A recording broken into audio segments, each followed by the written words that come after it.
Hello, welcome to my channel. Today we have missing Charles Edgar Brock, missing June 25th, 2011 from Dalton, Georgia, 5'8", 180 pounds. Last seen by his son's girlfriend in the woods behind apartments.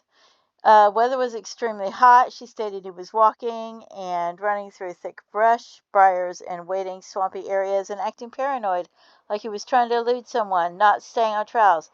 She further advised he'd been taking hydrocodone and Xanax, and she went with him because she was concerned for his safety.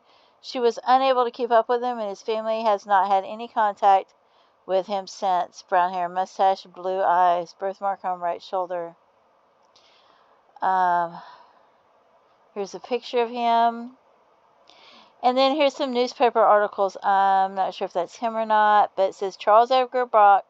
This says 45 years old. And this says Dalton Daily Citizen newspaper, November 5th, 2010. 6 nabbed in meth lab bust. A deputy responded to an animal at large call in Carbondale community Wednesday turned into arrests that collared 6 Dalton residents for running an illicit drug lab, authorities said.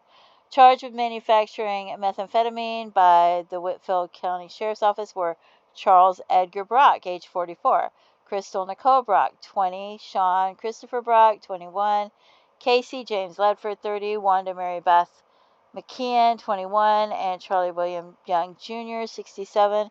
The Brocks and McKeon were listed as living at 116 Little John Lane, where the lab was discovered. Ledford listed 610 Sanders Avenue, number 18, as an address, and Young lives at 1811 Nelson Drive. Officer Kelly Cox observed a strong chemical odor coming from an outbuilding at the residence when she responded to the animal call.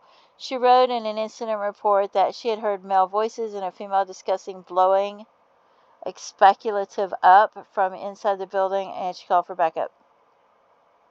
At this time, McKeon and a female exited the residence, Cox said. I knocked on the door of the building to make contact with the subjects inside, and this resulted in an excessive amount of movement inside and the subject hanging his head out of the window.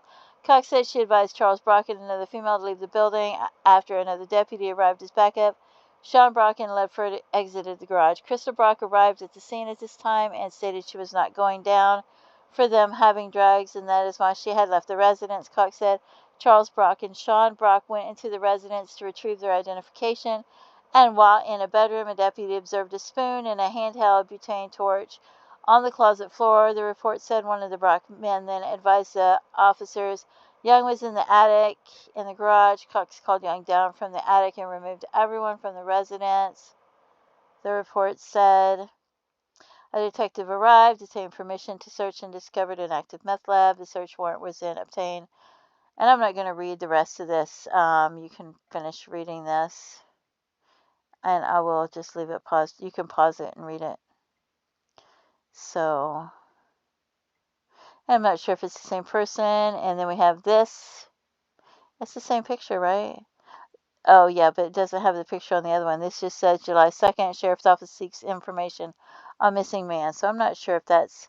But it says he was being paranoid from taking medication. He fled into the woods. Charles Edgar Brock, 44, who had recently become homeless, ran away from his girlfriend in the Cross Plains Boulevard area between U.S. Highway 41 South and Old Dixie Highway on June 25th, said Detective Denny Hedrick of the Whitfield County Sheriff's Office. The wooded area is below the South Bypass.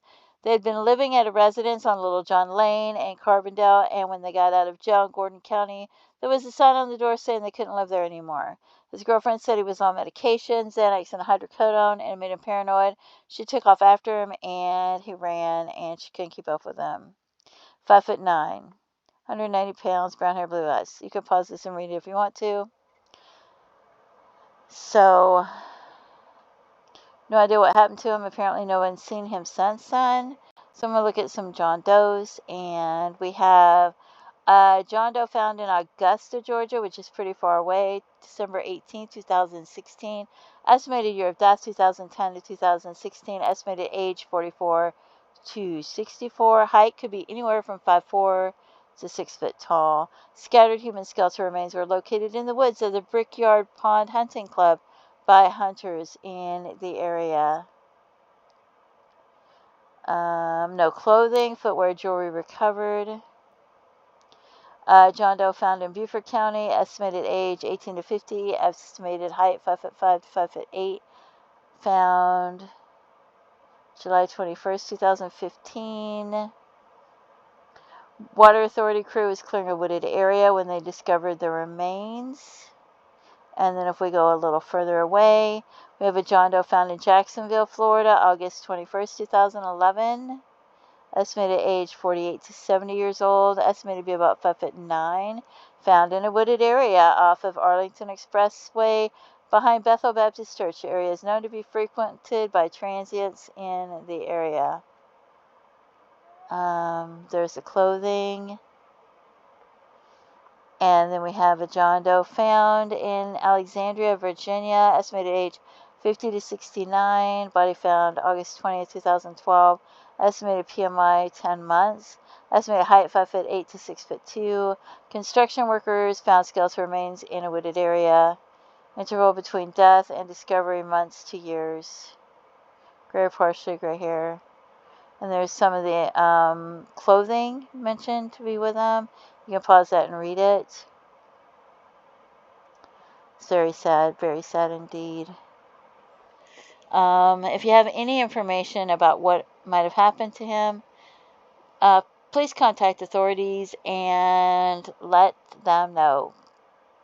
Don't forget to pray for his family and his loved ones. Feel free to leave comments and have a blessed day. Bye-bye.